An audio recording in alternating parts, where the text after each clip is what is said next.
the voice. Okay, excellent. Good morning to everyone from History Matters, and so does coffee. I always say it really matters this morning, and that's because it really does always matter. I am not a morning person. Today, as advertised, we're going to be talking about State of the Union addresses, which is what I had originally thought I was going to talk about last week before I had a separate idea. Logical to talk about, but before I plunge in, I must turn to my partner in crime, Grace, who will explain the rules of the game before we begin. Thank you. I'm Grace Leatherman. I'm the Executive Director of the National Council for History Education. We are delighted that you're joining us here this morning. Many of you are very excited, but this is the 99th episode. Our 100th episode will be next week, so that is very exciting. Join us for that.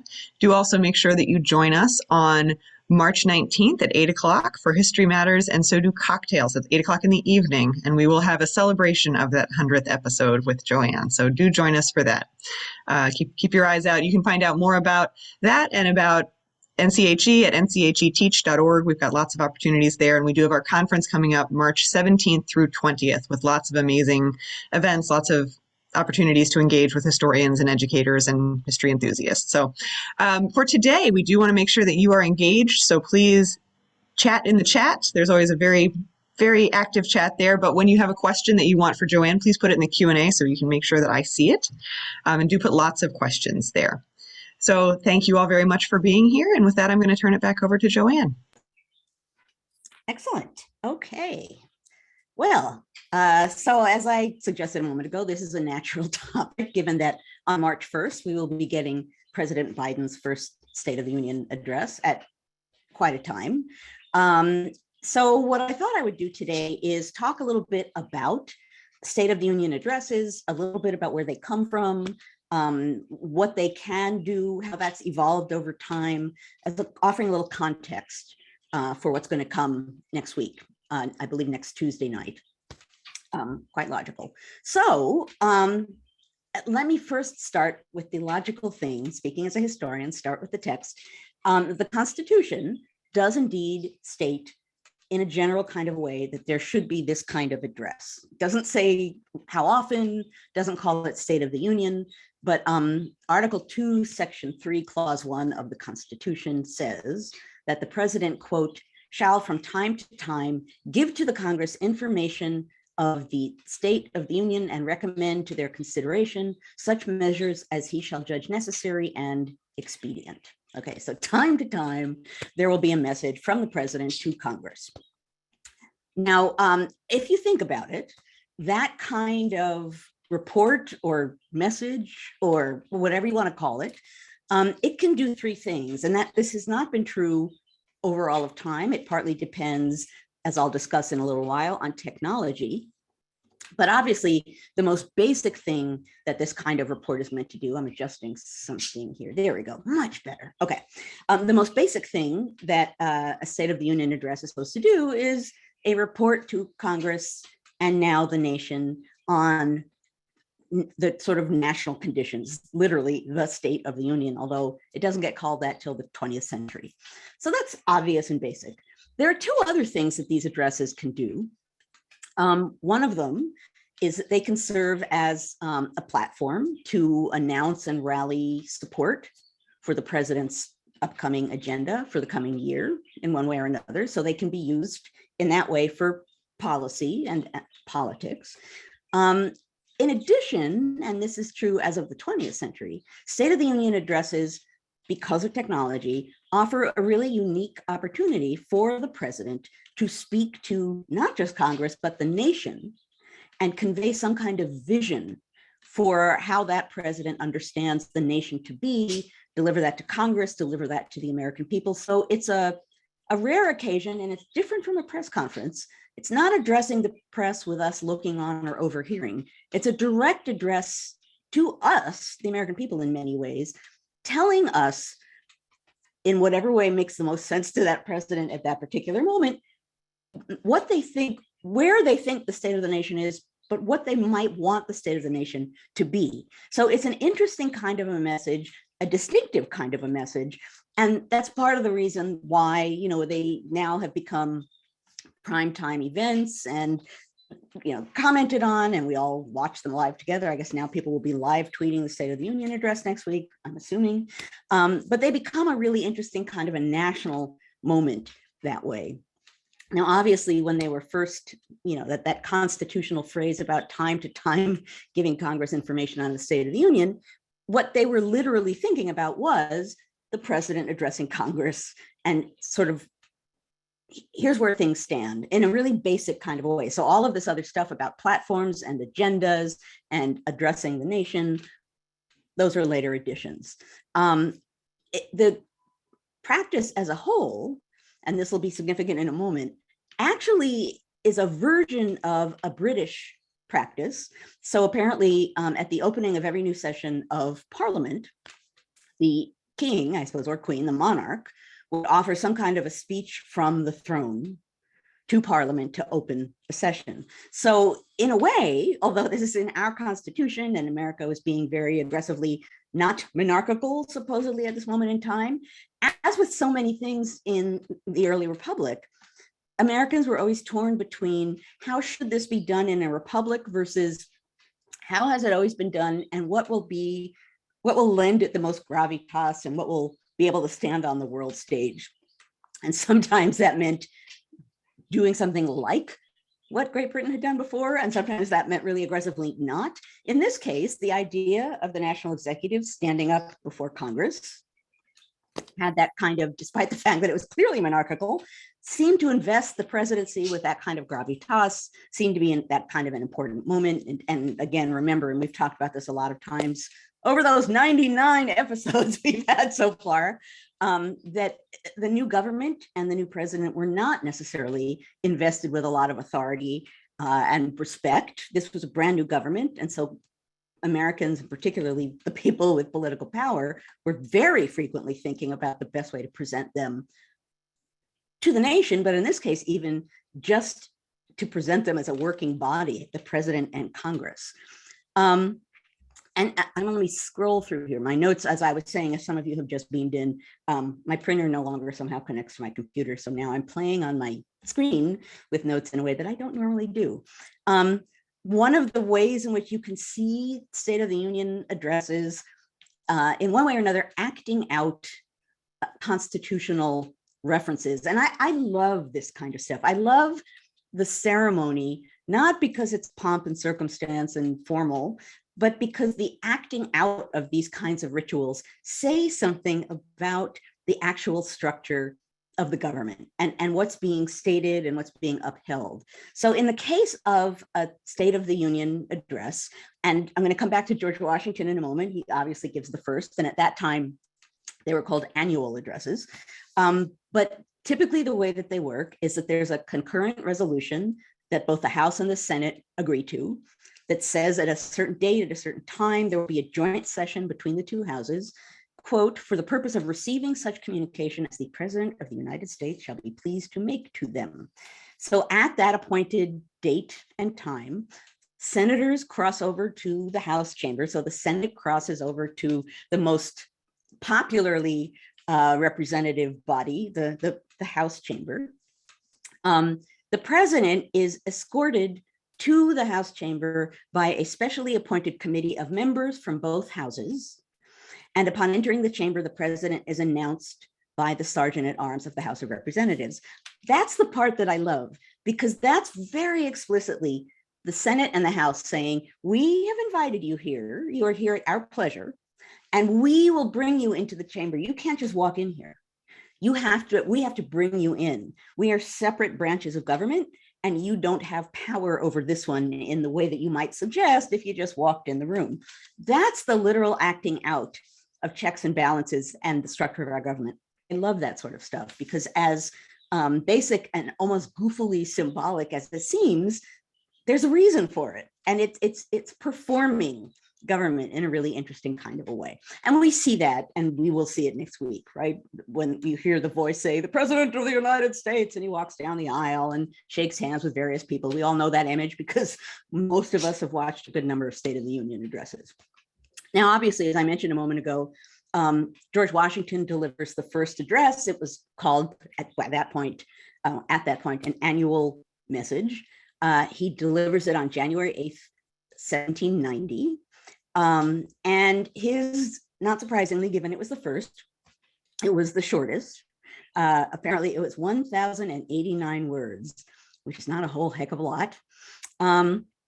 He delivered it, and then each House of Congress made an official reply to him. And I want to offer you a sense. I have a little snippet of this first State of the Union address, just to give you a sense of it. And also, I want to, it sets up a pattern that remains true throughout most State of the Union addresses. So this is a little bit, a couple of sentences, or maybe a paragraph or two from the first State of the Union or the annual address. And I will add that newspapers who reported on it noted that, and I had never seen it referred to this way, that George Washington, quote, was dressed in a crow-colored, meaning black, so why I didn't say, crow-colored suit of clothes of American manufacture. This elegant fabric was the manufactory in Hartford. So Connecticut fabric is what Washington is wearing. As always, you know, these sort of symbolic gestures, wearing American-made clothing, goes all the way back. So in his crow-colored suit of American manufactured cloth, he says, fellow citizens of the Senate and House of Representatives, I embrace with great satisfaction the opportunity which now presents itself of congratulating you on the present favorable prospects of our public affairs. The recent cession of the important state of North Carolina to the Constitution of the United States, of which official information has been received. So I first have to pause. Hey, North Carolina joined the Union. Like, this is really at the beginning, right? This is great. The rising credit and respectability of our country, the general and increasing goodwill towards the government of the Union, and the concord, peace, and plenty with which we are blessed are circumstances auspicious in an eminent degree to our national prosperity. Okay, so that's like the state of our Union, basically. It's looking good, and North Carolina is now part of the Union. That's a wonderful thing. We'll start with that.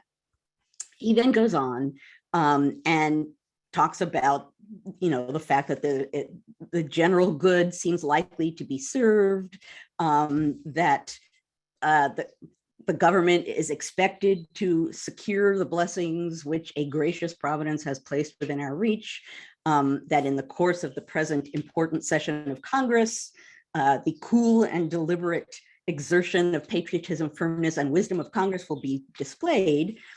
But here's the interesting thing. So in a sense, that's the throat clearing part of this. Things are pretty good.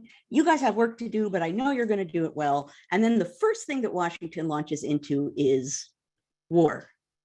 He says, among the many interesting objects which will engage your attention, that of providing for the common defense will merit particular regard. To be prepared for war is one of the most effectual means of preserving peace.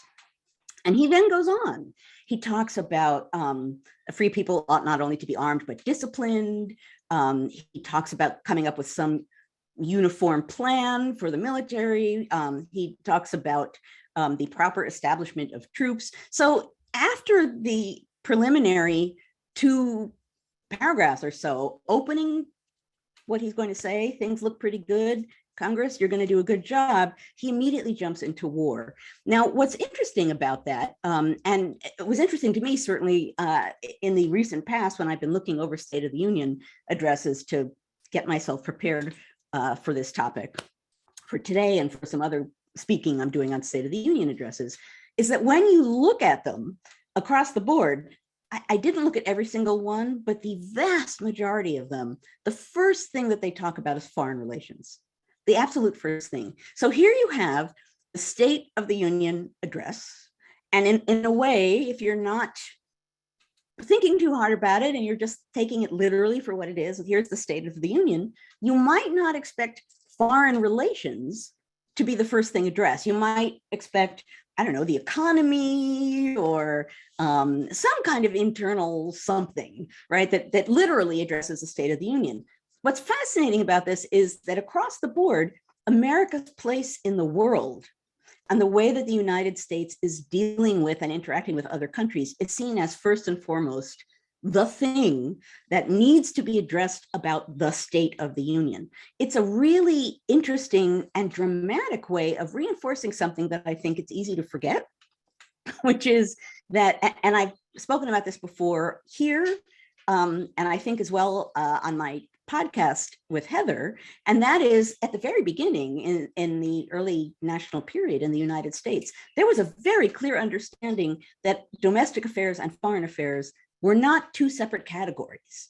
It wasn't as though you can deal with domestic affairs and then foreign affairs, like the Secretary of State, and that happens over here. There was an assumption that those things were bound together, and that whatever happens in America's relations with other countries is going to have a profound influence on what's going on in the United States. And the most obvious example of that is the French Revolution. And that proves to be very true, that what's going on with the French Revolution, the American people are responding to it. The way they're responding is shaping American politics in one way or another. So the fact that all of these State of the Union addresses begin with American relations with foreign countries is a real reminder of the fact that as much as one might preach, America only, America first, we are bound up with the world. Whether we recognize that or not, we are. And that shapes our safety, that shapes everything, our economy, that shapes our politics. It makes perfect sense that all of these State of the Union addresses begin with that, as sort of strangely counterintuitive as that might seem off the cuff. Now, Washington basically makes this into an annual address, right? He sets a precedent, as he did with so many things in his presidency, that he would do this yearly.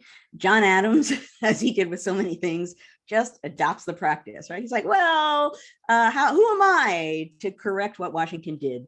So he also takes part in person addressing Congress, going in person, offering an address of this kind, Congress getting together, creating committees, creating some kind of a response, sending them over to Washington. That kind of exchange happens under both presidencies. Then you get Thomas Jefferson. First time you have power moving from one clear political alliance to another. And Jefferson, for two probable reasons, changes the practice. One reason is because he claims that the practice is monarchical, which actually it is, right? You can't deny that. It's not seemly, it's monarchical, it's not something we should be doing. However, there's an added feature which probably also played a role, and that is Jefferson notoriously did not like public speaking, was not very good at public speaking, probably really relished the idea that he would not have to do this in person. So he delivered a message. His address was delivered in the form of a message. His private secretary took it over to Congress, and it was read aloud by, I believe, a congressional clerk. I don't think the secretary read it aloud. New precedent, totally different thing. Not surprisingly, drives Alexander Hamilton up a tree. And I didn't have time this morning to look up the letter that he writes, but I believe at one point Jefferson refers to it as a message. And Hamilton, it can't sneer more than he sneers, right? Message? Really? Like a president sending a message? What? That's no dignity, right? No gravitas. What a shame. Like, what a horrible idea. So Hamilton's snorting away at the idea of a message. But fact of the matter is, for the entirety of the 19th century and the early part of the 20th century, that's how State of the Union addresses are delivered. And again, they're mostly called annual messages. They are not called State of the Union addresses. That phrase supposedly comes along with FDR. So there's a lot about State of the Union addresses that is more recent than you might think. So first of all, from Thomas Jefferson up until Woodrow Wilson, these are not done in person at all.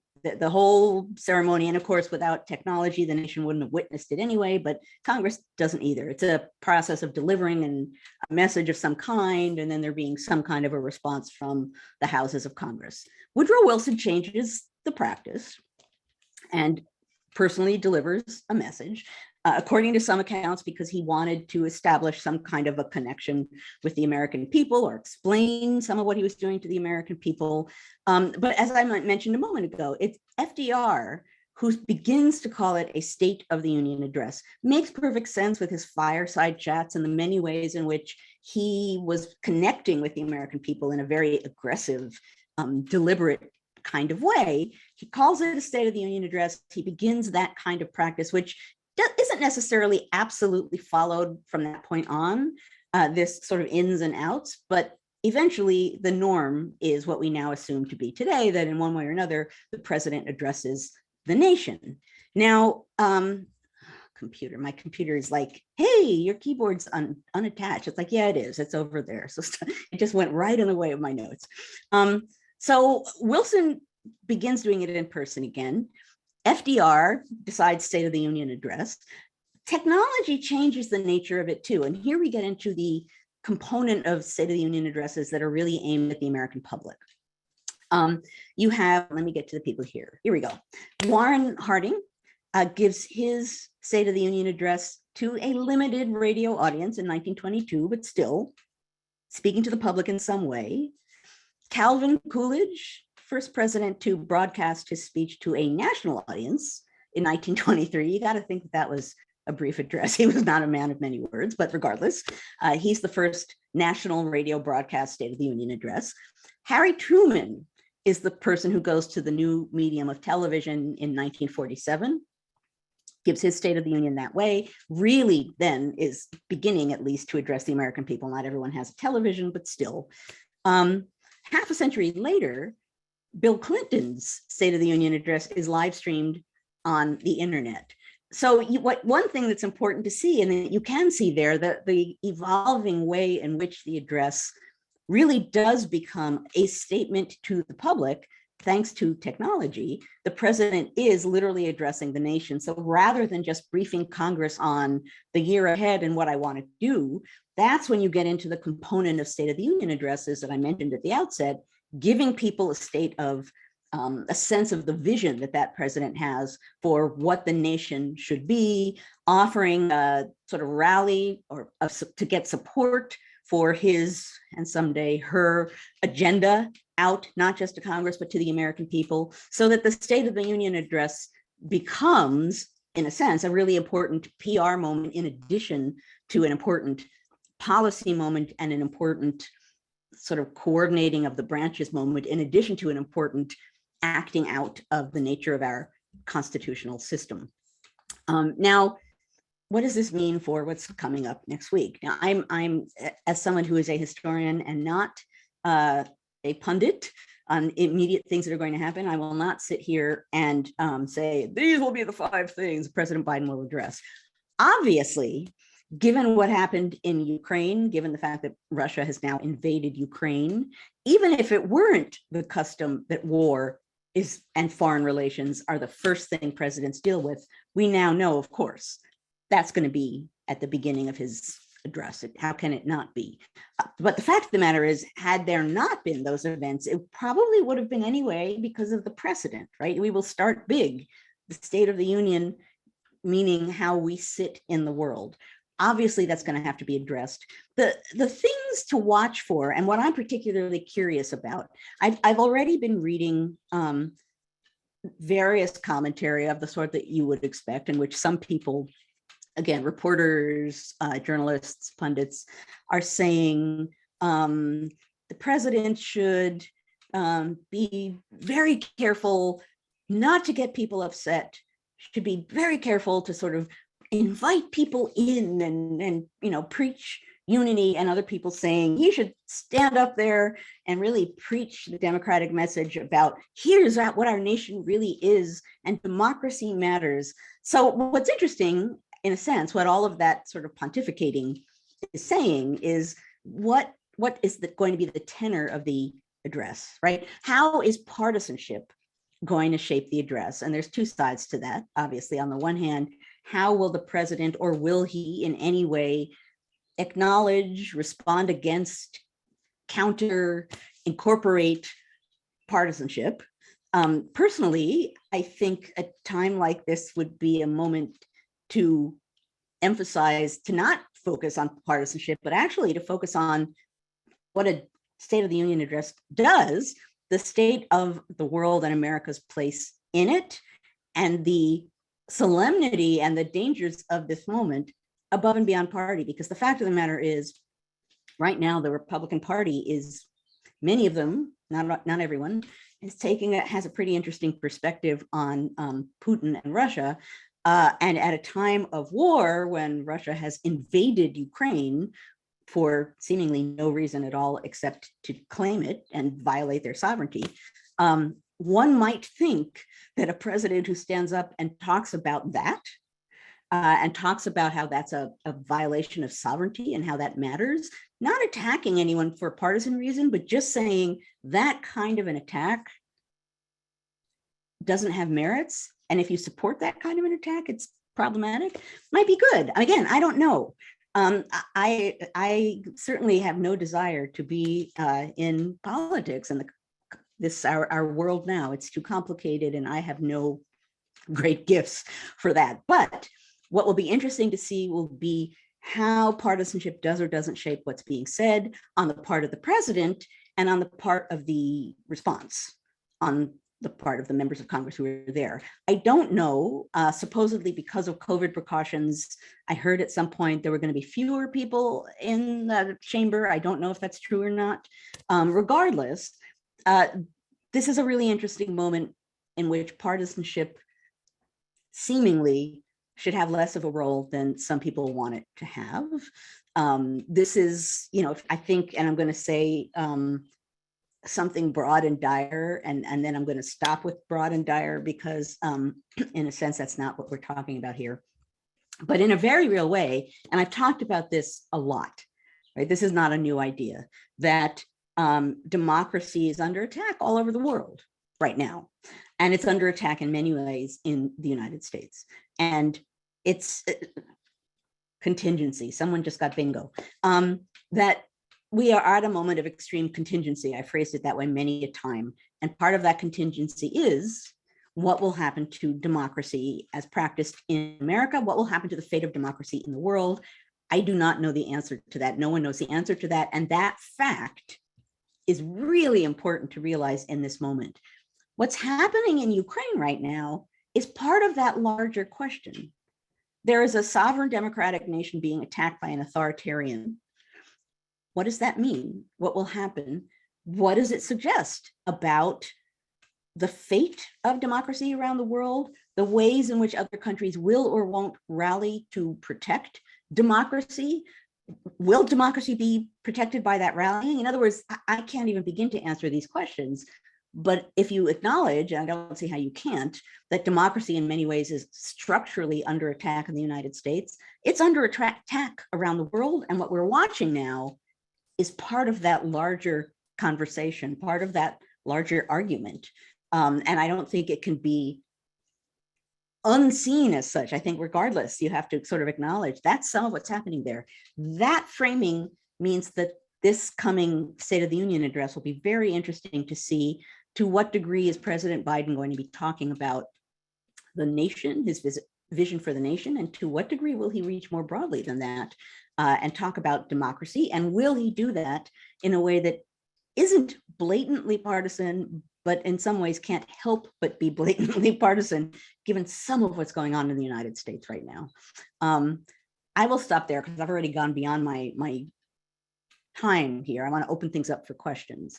But my goal here, and hopefully I have accomplished that, was to at least offer a little bit of background as far as what State of the Union addresses have done, are meant to do, can do, and why this coming one is going to be interesting to watch, fundamentally because of the way in which the fate of democracy is woven into it. When I was preparing for this, as I said, I was struck by the immediacy of war and foreign relations in all of these addresses. And before recent events, I would have said, well, here will be a thing to look for. He's going to have to address foreign affairs first. That no longer is a question. But let me pause there. I'm going to close my notes. I couldn't print them out. And because my notes are in front of the screen, I can't see people yelling mug, mug, mug. And I'm going to bet they are. I have not seen them, but they are yelling at Joanne. They are. Oh, there I see Carolee. Yeah, I couldn't see anyone. It was kind of weirdly silent. So thank you for telling me that everyone was. And someone just got bingo. Bingo. Okay. So this is a mug I've used before, but not for a while. So I was very pleased, and it does relate.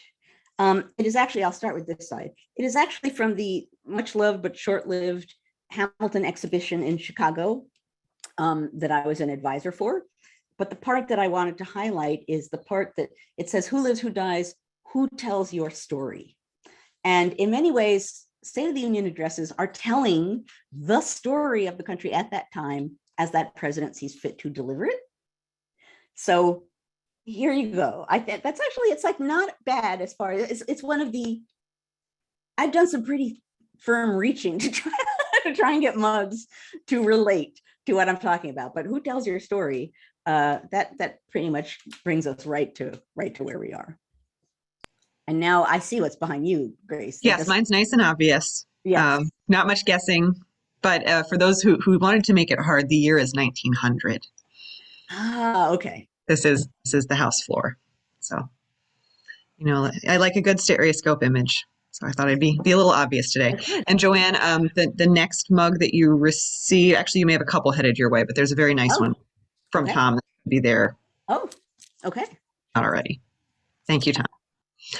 I will watch for it. All right. Well, this is a very important topic. And again, we're very happy to have you all today. It is amazing how it just continues to be necessary every week to have this place to talk about democracy. I wish it didn't have to be quite so dire all the time to have a someday we will be here talking once again about rando historical things that are humorous and don't deal with the fate of democracy. We're gonna have a morning where we go, I don't need much coffee today. We're good. That I'm gonna laugh about that for a long time. I don't know about that, but yeah, someday. But this is very important, and I thank you for prepping us for Tuesday. And we do have lots of questions coming in. Do continue to put them in the Q&A, please. I know as some of you were putting them in, Joanne did answer some of them, but so do keep putting them in. All right. Oh, okay. Interesting. So Miranda she was ahead of you because she wanted to know about the speech to letter to speech. Ah, okay. How that happened and why, and then you explained it. But she does want to know who reinstated the pageantry. Does that start up right away with the radio broadcast? Do we know anything about the pageantry? Is that something FDR thought would be useful? That's a good question. Well, so as far as the, what I was talking about with the president being escorted in, is that the sort of pageantry you're talking about? Yeah. Ladies and gentlemen, the president of the United States. I don't know. Well, it would be actually really interesting because I'm assuming that the radio addresses you can listen to them. So, I would assume there has to be some pageantry, and whether that's the pageantry on the spot or whether that's pageantry added because now it's being, broadcast on radio or TV. I don't know, but that's a really good question. It's hard to imagine it without any, it is a presidential address. Yeah. And I would think some of that pageantry is just standard no matter what's happening. But I thought that was an interesting question. And so I'm going to put this out as a challenge, maybe to Carolee, because I was actually just frantically trying to find the Calvin Coolidge address. There's a lot of Calvin Coolidge radio broadcasts you can listen to if you're having a slow day. Very slow day. But it is true that I found somewhere in my casting about online, you can see the first televised address. There's footage, very sort of rough footage, but there's footage of it. So you can actually hear and see some of these technologically early addresses, which would be interesting just from a point of comparison. That would be, so again, something we can look into. But so another, just on looking at the history of this, of course, we're all pretty used to the opposition response now. I don't know when the modern version of that started, but was that something that you typically saw in the early republic? I mean, was there usually some kind of response when there was a State of the Union address or message? There was the Senate and House did write a response. They created committees in each house. They wrote a response. And actually, I read the responses. I should have noted this. I read the responses. I was just curious. Nowadays you have the sort of person from the other party will now make a response.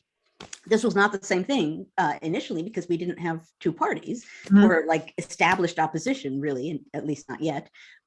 So as far as I could tell, both the House and Senate after that 1790 address did the same thing, which was they basically said yes to everything. They were like, yes, yes, you were right. It's great that North Carolina joined the Union. Yes, you were right. It's important to think about war and organizing our troops. Yes, you are right. So it was like, like we agree with everything. And I think both the House and the Senate towards the end had some sort of, in the same way that Washington said, I look forward to you in Congress doing X, Y, and Z. I think that both houses were like, we look forward to you doing X, Y, and Z. But for the most part, the responses were literally just, we heard what you said, and we agree with you on all of those counts. And here we're saying it in a message. That's pretty much as was there. Right. I just saw something I was going to answer. Beth said in an early episode, didn't we talk about the question whether to stand when the president enters the chamber? We did, but that was about Washington's inaugural address. So if some of you may remember, there was a big question about all this ceremony that we're talking about. But in that case, it was from William Maclay's diary, one of my favorite sources. And Maclay describes this conversation in which people in the room are like, what do we do when the president enters the Senate? We already have a president of the Senate, which is the vice president. And John Adams, what will I be if there's a president in the chamber? What will I be, right? If there is a president, am I the president? And there's this ongoing conversation about should senators stand or sit? And what does it suggest about the rank of the senators? And should the senators sit and the representatives stand? Or anyway, there's a whole long discussion bound up with some of the questions here, which has to do with the pageantry and the fact that it isn't just pageantry. It's very much in the minds of people at the time acting out the nature of the government. I mean, a great example of this in which it's something really trivial, and even when I first discovered this, silly, is when Washington very early on in his presidency, he gets on his horse and personally visits every boarding house where the members of Congress are staying. And according to Maclay, he rides up to the boarding house, he gets off and says, "Good day, gentlemen," gets back on his horse and rides on. And that he was just like literally paying respect to the people's branch, paying, in a literal, like the executive branch is hereby acknowledging and respecting the legislative branch. So interesting to me that he felt the need to do that. And that kind of literal acting out of the way in which power is distributed in the Constitution. I find that kind of thing fascinating, and a great way in which you could see that it's not just pageantry, that pageantry has a deeper meaning to it. Sure. That is amazing. That would have been quite a thing to see. Maclay was like, he got off his horse, he made a few bows, and he got back on his horse. So I feel like you probably wouldn't want to stay for lunch in those rooming houses. Probably not. Plus, I don't know. That's a lot of people he was bowing to that day. If I were him, I would have wanted to make 2 bows and go home. So I suppose symbolism was all he was responsible for that day. Tom notes that sometimes there are lasting concepts, ideas, and phrases that come out of a State of the Union, like the Monroe Doctrine, the Four Freedoms, and the Axis of Evil. Are there other notable phrases or again, any of those just sort of lasting ideas, things that we keep coming back to that have come out of other State of the Unions that you think are noteworthy? Oh, I'm sure there are. I'm laughing because listen to my podcast on Tuesday and you've just outlined it. There you go. Perfect. Because we were trying to figure out which addresses to address. And we immediately came up with, first, the fact that foreign relations are front and center. And second, some of them come up with these, nifty kind of capture phrases. Monroe Doctrine, not so much comes from it, as it's labeled that afterwards, but Four Freedoms and Axis of Evil. I don't know if Evil Empire comes from a State of the Union address. It's a good question from Reagan. I'm not sure, perhaps. It's interesting as well that those kinds of phrases in this particular case are coming from foreign relations. They're coming from ways in which presidents are very firmly during a State of the Union address, dividing us and them. Mhm. This is who we are, this is who they are, and they are them, and that these phrases are all ways of doing that, of drawing that kind of a line between us and them. I am sure that I see bingo. It's so hard for me not to like see the bingo. Some of you, if there are folks here who are not normally here, there's a game of bingo going on right now about, and based on what I'm saying, you could get the bingo card. It's happening. So people are not insanely suddenly just saying bingo for no reason. That's what's going on in the chat right now. A lot of bingo going on. But at any rate, I'm sure there are many more that come from these addresses because particularly in the Woodrow Wilson and beyond phase, when there's a public dimension to them, that presidents and their staff are going to recognize that it's a moment when you can really capture something and get it across to the nation. And if you can get a phrase that hits on that and that people can walk away with, that's a useful and a powerful kind of a thing. Mm-hmm. Yeah. Well, it'll be very interesting to see on Tuesday. We do have a question here. If perhaps beginning with the foreign relations, is this sort of a way of reinforcing the idea of American exceptionalism? I think it's an interesting concept. Oh, that's interesting. I mean, it's an interesting concept. I would say basing it only on the addresses, they're more focused when they talk about foreign relations. They are literally talking about armies or armed forces or defense, or, so they're not necessarily talking about democracy versus the world. They're literally talking about how safe are we? Yeah. What kind of security do we have and how safe are we in the world, which when you think about it, is pretty fundamental to the State of the Union. But that's kind of, vaguely along the lines of what I read in Washington's first annual address. It's important to think about war and armies and troops and being organized. So here I am with the government, not quite a year old. I'm going to stand up and talk about all of those things because those are really important. Interesting. That makes a lot of sense. In the early republic, these States of the Union, and when they're sent as a message, or when they were spoken before that, were they published in newspapers and broadsides for public consumption? Do you find them when you're looking through historic newspapers? Yeah, and actually Washington's was. That's where the crow-colored suit of cloth made. Oh, good. Yes. That's from a newspaper. So yeah, definitely these were the sorts of things that would have been printed in newspapers, so that you're right, the broader public would have had access to them. Newspapers in this period, I was just talking to one of my undergrad classes about this as well. They are trying very hard to get a sense of the reach of newspapers, which can be tricky to do because on the one hand, a newspaper with a big national reach has 2,500 subscribers, right? And on the one hand, that's like teeny tiny. However, newspapers are handed from person to person. They're read aloud. They're discussed. There are many ways in which what's in them is spread. So, and the reason I say that is because something in the newspaper would be seen as having reached the public, but the nature of how far how much of the public it reaches, they wouldn't absolutely know. Yeah. So it's more, you're right, though, it's an important qualifier. It's not just Congress that has access to these addresses, even the ones that are, just delivered as a message, they would have been printed in newspapers. So even right from the beginning, these are being consumed by the people. Mm-hmm. So that's pretty interesting. Yeah. There's more questions. And by the way, do continue to put your questions in the Q&A. I think there's some really interesting stuff happening in the chat. I'm only vaguely seeing that Carolee is indeed finding a lot of great links for those of you who want to spend the rest of your day watching State of the Union. If you're addresses. Not paying attention to chat here, I see length of State of the Union speeches in minutes. I see members of cabinet not at State of the Union. I see all kinds of stuff. And actually, it is true. There are certain people, yes, there are certain people at any State of the Union address, high-ranking people in the national government who are not present for reasons of security. So designated survivor?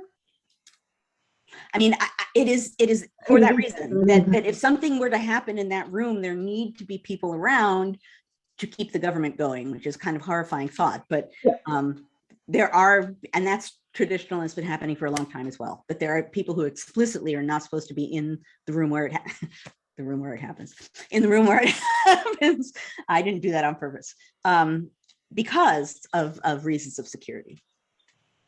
And so there's another little trivia piece for whoever wants to find it. Please figure out which cabinet member will not be attending on Tuesday for us, because I'm fascinated by that. I always look it up every year, and I haven't this year. So, and it's more than a cabinet member. It's several people who are not supposed to be there, and I don't actually know that offhand. Fascinating. Yeah. All right. Well, but there is a focus on this bit was starting with foreign affairs, and so I think that makes complete sense that you'd want to focus on safety. Are we going to get invaded? That would be the first thing to focus on. But Gloria wonders if in some ways foreign affairs can be a way to get Americans' mind off domestic affairs. Well, so can it be? Yes. And I'm sure that some people will see what's happening on Tuesday and say, oh, look, he's like distracting from what's going on in the nation by starting with foreign affairs. But you all know that that's pretty much always what happens during these addresses. But it is certainly true that if a State of the Union address is partly rallying support and partly offering a message, that there will be aspects of it that are highlighting some things and not highlighting other things. And that would be true no matter who's giving that address. So I think that's true. That's true. I did just see passing by, and I think it was Gloria said Supreme Court Justice. It's going to be another thing we're going to see for sure, talked about on Tuesday. So, it's an interesting question that's broader than State of the Union addresses about distraction, things being discussed as distraction rather than to hide certain things. I hadn't thought of that. And it's actually a really interesting question, because now I'm actually going to look for it. The people who are going to claim he's opening with foreign affairs as an evasive maneuver. And you will all know, you'll all be able to say, no, that's pretty much what happens every time, right? That's pretty much, look across the broad sweep of American history. That is a great little example of how history can beam in and correct some statements that are being made in the moment for immediate reasons, political reasons. And history can say, no, there are many things one might claim along those lines. This is not one of those things. Are you going to be live tweeting the State of the Union, Joanne? I hadn't actually thought about it. I might. I don't know. I will have finished a day of teaching. So the question is, will I be awake and alert enough to tweet, or will I be drowsy? So you will know. Odds are I will be up and tweeting something, because for all of the reasons we're talking about here, I'm very interested in seeing what's going to happen at that address. I know at the end of the day at Tuesday, I fall asleep on the couch a lot. So we'll see. But this is an important one for all of the reasons that I just stated in the first half hour of this presentation. So yeah, I will be watching. That will be, I will watch for that. Many of you know, because you've emailed me at night and I email right back, that I do a lot of my work late at night. And so usually I just have the State of the Union kind of playing while I'm also working, but I think I may actually just give it my full attention this year. No, I don't. I sleep a little sometimes, but not usually. Yeah, no, I think now that I've said that out loud, right, Grace doesn't sleep. I will be watching. The question is whether I live tweet or not. We shall see. Got it. I think lots of people will be looking for your responses to that. We do have a note here from Miranda that a lot of times, I don't know, maybe it's just a recent, there are a lot of speeches, for State of the Union speeches, that can be clunkers. And again, is this something that we also see in, when this is a letter, it's maybe easier to pull off, but are there also times in the early republic when people get this message and they're like, man, this is kind of disappointing. The equivalent of right. Do you get some of that feedback, or is it always just, or do we have 100 years where people are just like, yay, that was great, go North Carolina? Does there tend to be this sort of negative letdown response to a lot of these?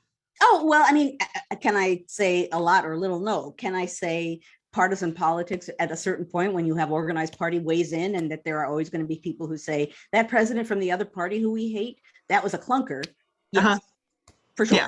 sure. In addition to that, certainly there are going to be addresses. Like if we went and read addresses and read responses, you will see some that are just, clunker is a nice way of putting it. They just don't do much. Now, that said, as I mentioned earlier, in the 19th century, they're really reports more than anything else. So even though they're published in the newspaper, they're not supposed to be ringing addresses in the sense that they become. So that, again, would be an interesting question, really more than anything else, to ask from, Woodrow Wilson on, when they have a more public dimension, and then people are going to be responding to them, people of all kinds, including journalists and pundits and commentators of various sorts, because then clunker matters, right? Because what is a clunker more than anything has to do with the way it's received, and the reception is the big part about those later technologically broadcast addresses. And that's really changing depending on the sound of it on radio or the visuals on television. So that's a shifting thing. I'm going to imagine that, I could be wrong. I may go listen to the Calvin Coolidge address after this and find that I'm just totally engaged, but I'm going to imagine that it's going to sound a little different to modern ears. Yeah, I would think so too. All right. Well, so we know, obviously, current events, as they continue to unfold, are going to dominate this speech on Tuesday. Are there other things, just as historians, many of us are history educators, are there other things we haven't noted yet that you would advise history enthusiasts, perhaps even students, because some of us are teachers? Are there other things that we should look for that might be particularly interesting this year? Well, one thing along the lines of what someone asked earlier is going to have to do with the language, right?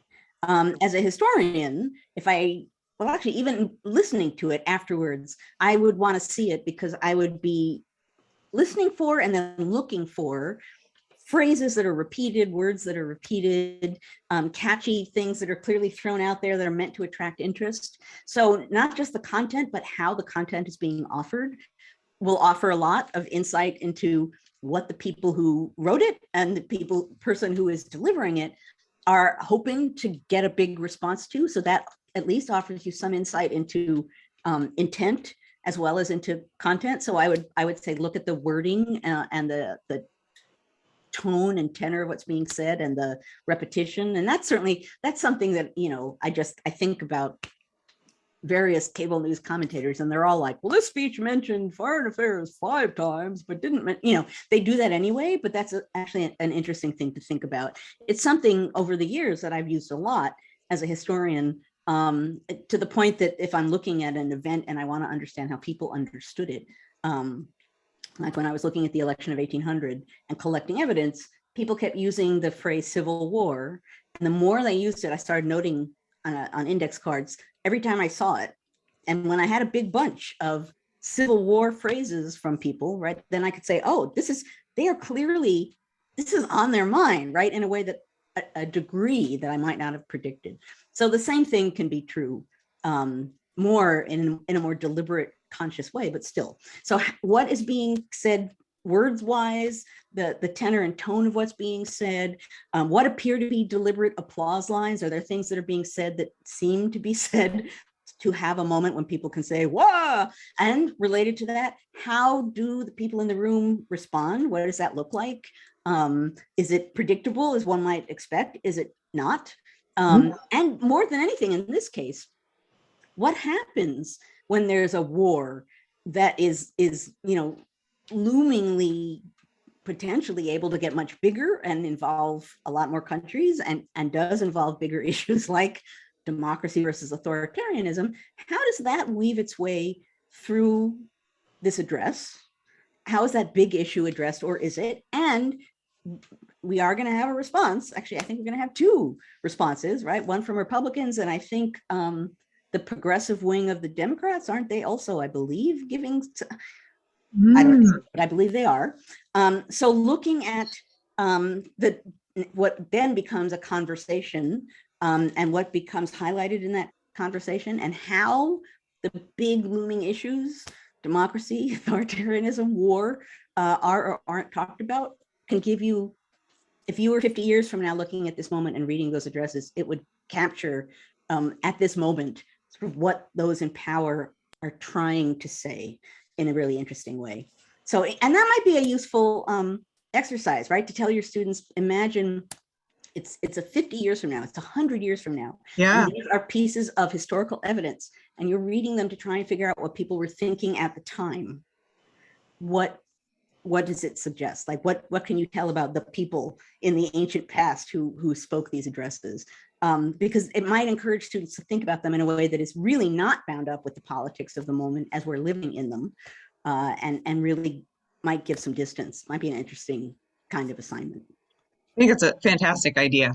And someone was noting in here that really, for if you have students or young people in your life, or you're just getting into history yourself, it is a really interesting just display of enacting democracy and what is the pageantry, what are the steps. This is a large, somebody said it's a large scale national, this is how a large scale national meeting works. So even all the steps are a very interesting thing to look at. And in the most basic way possible, it's about accountability, right? In addition to being about promoting and rallying and explaining, it's also a moment of accountability in which a national leader is standing up and saying, this is what I want to do, and this is how I see things. You know, in a less democratic form of government, there would be no need for that kind of statement, right? Because it wouldn't matter so much what the public thinks. You wouldn't be worried so much about how public opinion could affect politics. There would be no need to bother with that kind of an address. So in and of itself, it's a form of accountability. And the simple fact that it's happening is a kind of bow towards democracy, because it matters what the public thinks. And that's part of what we will be seeing. Given that it matters what we think, what is being said and how is it being said? That's all extremely important. Thank you. We're looking forward to it. Well, I don't know if we're looking forward to it. It will be momentous to watch the speech on Tuesday. And we do look forward to your responses. And I saw people saying, sure, she's going to tweet. Yeah, you know I'm going to tweet. How can I pretend? How can I even pretend, right? Yeah. If you're not tweeting, if I'm not, someone's going to come check on you. I was going to say, or else I really literally just passed out on the couch. Other than that, I will be live tweeting. It is potentially a important, really important address. So really more a question of how much, right? Yeah. I will be there with you all watching the address. Thank you very much. Well, we do appreciate the historical perspective on this. Well, there you are. You're primed now for next week. I see we are segueing. Okay, so now I have to give my traditional segue thank you moment in History Matters and So Does Coffee. First of all, the thank you, because some people will leave, I realize.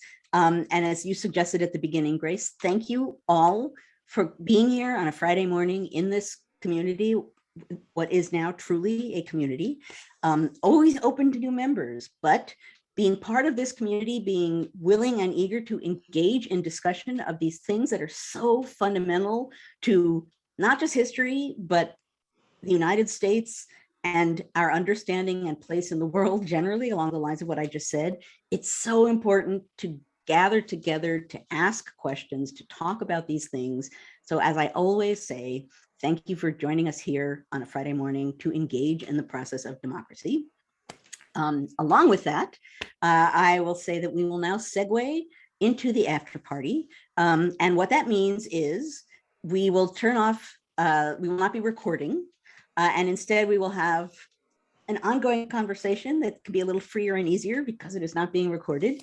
If you beamed in through the NCHE website, just stay right where you are, and someone's going to get bingo right now. And poof, you will be in the after party. It'll just transform.